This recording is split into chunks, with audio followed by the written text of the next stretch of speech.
Hello and welcome to the France 24 interview. The death toll from the Ebola virus in DR Congo has passed a grim milestone. Over 2,000 people have now died from the illness since August 2018. The latest fatality was a 9-year-old Congolese girl who'd crossed the border into Uganda. My guest today is David Gressly, UN Emergency Ebola Response Coordinator, joining us from Kinshasa in the Democratic Republic of the Congo. David Gressly, thank you for being with us. Ebola has now killed more than 2,000 people. This is the worst outbreak in the history of DR Congo. That's absolutely correct. It's been going on since April 2018. It was only detected in end of July 2018 and has continued since that time with the death toll that you've described. It's had a terrible impact on the people in the region and continues to be a major problem for everyone there. We need to find a way to end this quickly.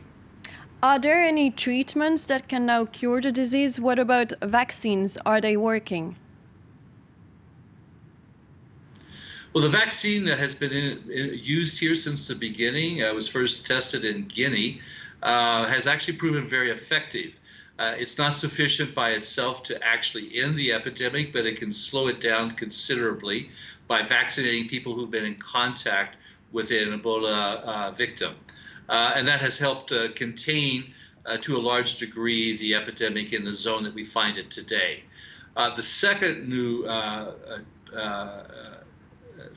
treatment that has come in, it's not a vaccine, it's an actual treatment, is also extremely important. There's two new treatments that have come online that have proven themselves in tests to be quite effective for those who've not been vaccinated. So these two tools actually will change things considerably going forward and will make the possibility of surviving this much greater and much easier to convince people to come for treatment. But why is the epidemic still spreading? Well, the epidemic started in a relatively small town, but it was close to a major urban area where there's a significant armed activity, particularly the Allied Defense Forces, a Ugandan group based in the Congo, that carried out a lot of really horrific attacks against the population, and also had a significant impact on the response at that time, which allowed the virus to grow and to spread to other cities, and particularly the city of Butembo, the largest city there. And it got into that area of great movement of people going back and forth, which has carried it to different parts of the province, into Ituri, and, like as you mentioned, a couple of cases have now gone to the border of Uganda. And I believe there's also some mistrust of health workers on the ground and a lot of rumors spreading around Ebola. What are you doing to tackle those issues? Well, the difficulty was linked to the political presidential campaign last year. The national since the National Electoral Board basically decided to not allow elections to go forward at the end of December in this area because of Ebola. And that created a lot of mistrust as a result of that. People were suspicious as to why they were not allowed to vote.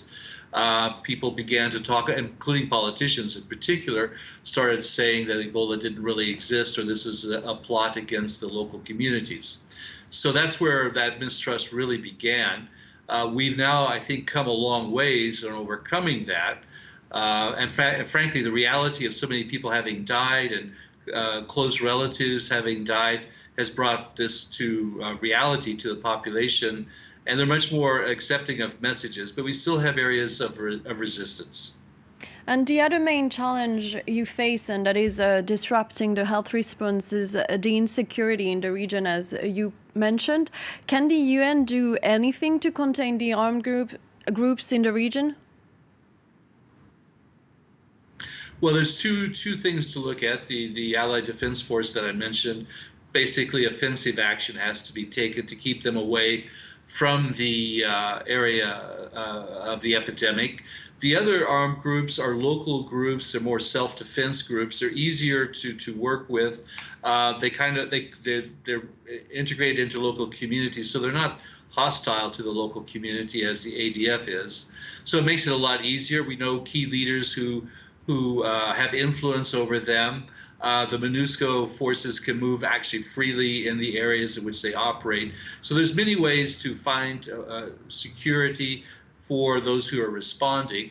What I do believe we need to do is provide broader security to the population as a whole, which will then provide security to the responders. And that's true in general in this response. We need to provide larger support to the population, not just focused on Ebola, whether it's insecurity, malaria, which kills many more people than Ebola, cholera, measles, for example.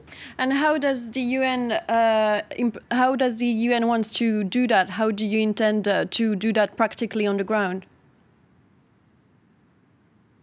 Well, practically, you have to take each area by itself. We've already broken it down into where we see high transmission and difficulty of access, and we're breaking it down. Is it community resistance? If so, what is it? Do we need to get survivors in there to talk to people about it so that they can explain how you get treatment, how you can recover, so that people believe that the treatment centers will heal them, and it's not a place to go to die, but a place to survive. Like I said, it's also important to know who the key leaders are. The customary chiefs are extremely important in this context, to work with them because they have influence over the community. They often have contacts with the armed groups concerned. We have armed groups that contact us because they have members who have been affected by Ebola and they want treatment. So over time, you can build up that confidence. But we need to focus where that transmission is highest and where the access is most difficult, and then we will win this battle if we do that. So you also receive some precious help from Ebola survivors in this fight against the epidemic. In which ways are they helping you?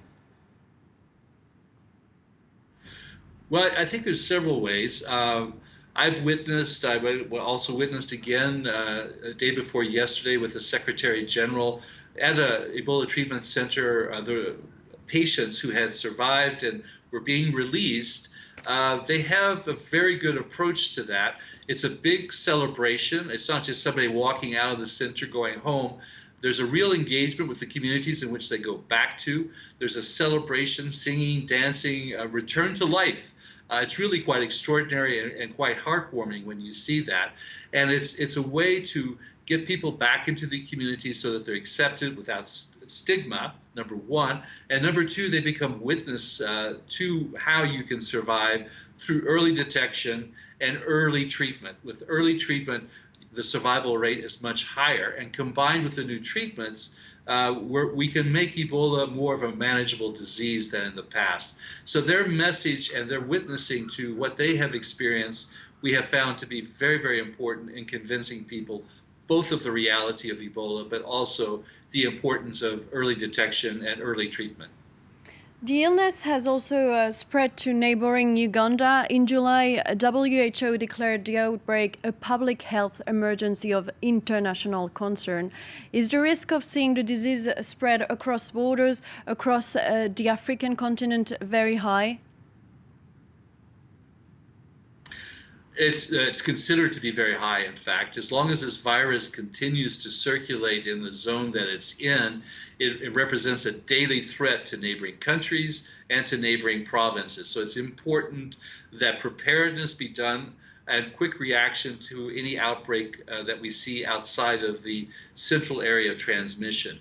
But simultaneously, we need a deep focus to go and to the source of where the transmission continues and basically eliminate it at the source, and then the periphery will be protected.